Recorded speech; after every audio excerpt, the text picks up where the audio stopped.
Okay, today I went to the scrapyard. I went to throw my trash away into the dumpster. I went to talk to Ms. Pernia. I went to talk to David, staff.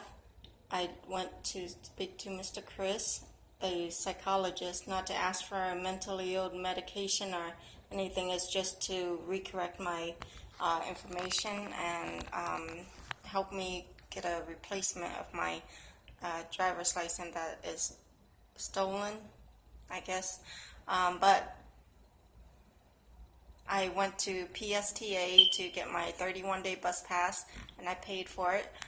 And I stopped by Family Dollars to buy some shampoo and conditioner for my hair, but I didn't get no discount or coupon.